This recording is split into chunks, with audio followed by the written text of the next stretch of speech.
Assalamualaikum warahmatullahi wabarakatuh. Bismillahirrahmanirrahim. Innal hamdalillah nahmaduhu wa nasta'inuhu wa nastaghfiruh wa nastahdihi wa na'udzu billahi min syururi anfusina wa sayyiati a'malina. May yahdihillahu fala mudhillalah wa may yudlil fala hadiyalah. Asyhadu an la ilaha illallah wahdahu la syarikalah wa asyhadu anna Muhammadan 'abduhu wa rasuluh. La nabiyya ba'dah, amma ba'd. Para pemirsa, saudara-saudaraku rahimakumullah, pada kesempatan ini kita akan ambil satu tema zuhud. Apa itu zuhud? Secara bahasa maupun secara urf atau kebiasaan para sufi mengartikan zuhud seperti apa. Biasanya kita dengar istilah zuhud itu meninggalkan dunia. Namun coba kita lihat apa yang sudah terbiasa diartikan oleh masyarakat umum dengan arti tersebut, apakah sesuai atau emang perlu proses. Kita akan jadikan suatu perenungan pemaknaan ini biar kita tidak terlalu antipati terhadap apa itu zuhud.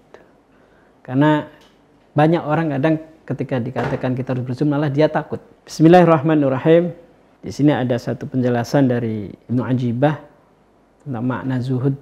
Az-zuhdu khuluwul qalbi minat ta'alluqi bi ghairi rabbi, kosongnya hati, sepinya hati dari ketergantungan kepada selain Rabb, selain Allah. Jadi sepintas kalau kita lihat zuhud itu kaitannya dengan keterkaitan, ketergantungan.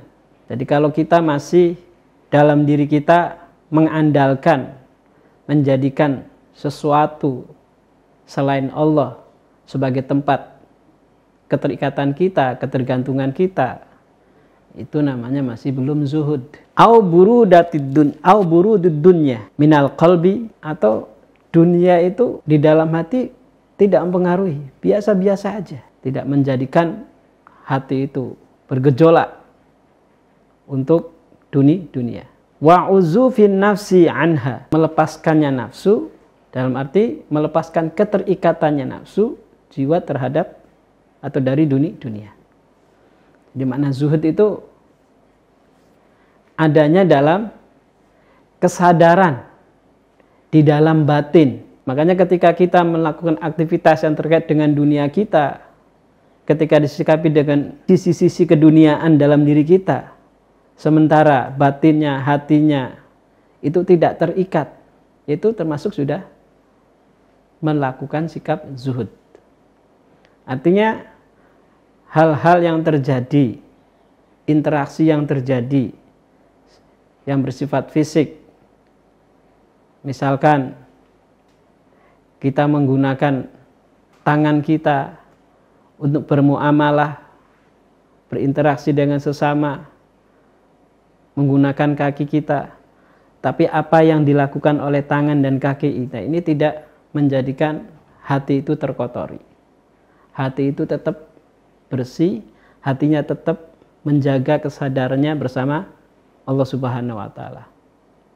Jadi tidak meninggalkan aktivitasnya yang bersifat fisik, karena nggak mungkin manusia selagi dirinya sebagai manusia mempunyai fisik, tentunya fisik ini akan berperan. Dan justru orang yang zahid, orang yang zuhud akan mampu bagaimana menggunakan anugerah fisik yang Allah anugerahkan ini sebagai sarana untuk kebersamaannya menuju Allah Subhanahu wa Ta'ala. Nah, makanya di sini ada satu kisah, ada seorang murid, dia berguru dengan seorang guru, seorang syekh. Nah, seorang syekh ini mempunyai guru lagi. Jadi ada grand syekhnya dari murid tadi. Satu saat sang murid oleh syekhnya ini diperintahkan untuk mendatangi grand syekh tersebut. Kemudian sang murid menjalankan apa yang diperintahkan oleh sang guru, mendatangi grand syekhnya. Sesampainya sang murid tadi di tempat grand syekh, apa yang disaksikan?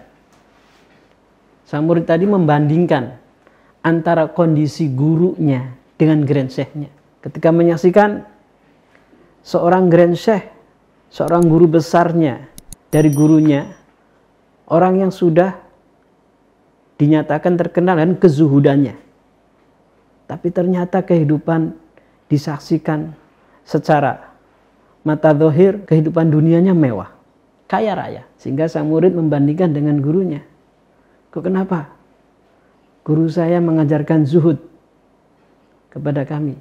Tapi dia tidak seperti Grand Syekh itu. Terbesit dalam dirinya. Kemudian sang murid tadi bertanya kepada Grand Syekh tadi tentang hal tersebut, menanyakan kepada Grand Syekh tentang pelajaran zuhud tersebut. Ketika membandingkan, kok guru saya sendiri zuhud itu diperlihatkan dengan keadaan yang tidak mewah, tidak kaya, tidak memiliki kekayaan. Tapi Grand Syekh, sang gurunya daripada guru itu adalah benar-benar zuhud, tapi kok kaya raya. Sang guru menjelaskan, zuhud itu di sini.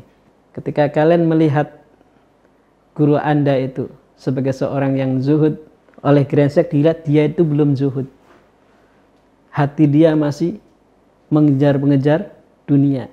Hati dia masih terikat oleh dunia, belum terbebaskan. Kalau kamu menyaksikan diri saya, itu harta saya segitu banyaknya, dunianya kelihatan mewah, tapi hati saya enggak terkotori, enggak terkontaminasi, enggak terikat dengan apa yang ada sekeliling. Namun demikian, makanya disitulah seorang Grand Syekh tadi tetap menjaga apa yang harus dilakukan dirinya sebagai manusiawi, sebagai makhluk sosial, berinteraksi dengan sesama. Namun terjaga hatinya tidak tadi khuluwul qalbi minat ta'alluq. Hatinya tidak terikat. Makanya apa yang dilakukan, yang terjadi pada fisiknya tidak akan mensakiti hatinya. Tidak akan mengotori hatinya. Itu pemanaan zuhud. Oleh karena itu, jangan sampai kita memanakan zuhud dengan pembiasaan-pembiasaan yang pada akhirnya kita malah meninggalkan tugas-tugas kita sebagai manusia, sebagai khalifatullah di muka bumi ini. Sebab ketika manusia masih dipercaya oleh Allah Subhanahu wa taala untuk hidup di bumi, hidup di dunia, berarti dia masih memiliki tugas-tugas yang harus dilaksanakan. Oleh karena itu, hati-hati kita mengartikan zuhud. Jangan sampai kita mengartikan zuhud hanya sekedar ikut-ikut, kemudian ternyata kita tidak bisa menemukan makna sejatinya daripada zuhud itu sendiri, yang pada akhirnya malah kita akan menyalahkan. Nah, ini yang dikhawatirkan. Oleh karena itu, dalam hal ini bimbingan-bimbingan sufi, bimbingan tasawuf tetap harus ada yang membimbing. Sampai di mana kadar kezuhudan kita adalah adanya bimbingan syekh. Di sini yang penting. Kenapa di dalam tasawuf, di dalam bertorekoh ada mursyid, ada silsilah, ada inisiasi, ada beat. Ini yang menjaga dua hal, keotentikan dan keefektifan. Otentik, apa yang mengalir, pelajaran-pelajaran dan amaliyah-amaliyah yang dilakukan oleh sang murid yang datang dari instruksi sang guru, terus dari guru, itulah otentiknya sampai kepada Rasulullah. Yang beginilah namanya ngikutin sunnah Nabi, bukan sekedar membaca hadis. Membaca hadis itu hanya membaca apa? Membaca penafsirannya. Makanya dalam bertarekat, semua ajaran itu ketika dalam bimbingan sang guru ini akan efektif dan otentik. Efektifnya apa? Sirnya akan mengalir kepada seorang murid. Di sini prinsip-prinsip dalam suluk, melangkah menuju Allah Subhanahu wa taala. Makanya zuhud itu merupakan salah satu stasiun yang harus dilalui oleh sang salik, oleh sang pejalan. Mudah-mudahan kita akan diberikan kekuatan oleh Allah Subhanahu wa taala untuk bisa melampaui stasiun-stasiun tersebut. Ini perlu terus kita lakukan perenungan. Jangan sampai kita bertasawuf, bertorekoh, menganggap cukup dengan pemahamannya sendiri. Otentisitasnya, keotentikannya ini akan bermasalah. Jangan-jangan nanti yang jadi gurunya adalah iblis atau setan. Iblis itu lebih dikatakan alim, sangat alim. Di langit yang ke 4 itu ya, iblis itu namanya bukan iblis, az-zahid. Hati-hati, mengaku merasa diri sudah zuhud. Iblis juga punya nama, namanya zahid. Makanya di sini perlu adanya bimbingan. Ya, mudah-mudahan kita semuanya mendapatkan satu support spiritual dari guru-guru kita. Ini yang terpenting. Makanya bertorekoh itu, bertasawuf itu merupakan satu kebutuhan, bukan sebagai pengetahuan. Kebutuhan untuk mengiringi, membimbing suluknya seorang hamba menuju Allah Subhanahu wa taala. Syariat, bertorekoh, dan hakikat. Bersyariat kita kenali, bertorekoh sadar suluk, berhakikat akan menjumpai siapa yang jadi tujuan kita.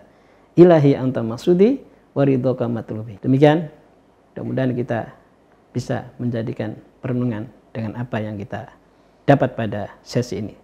Terima kasih. Assalamualaikum warahmatullahi wabarakatuh.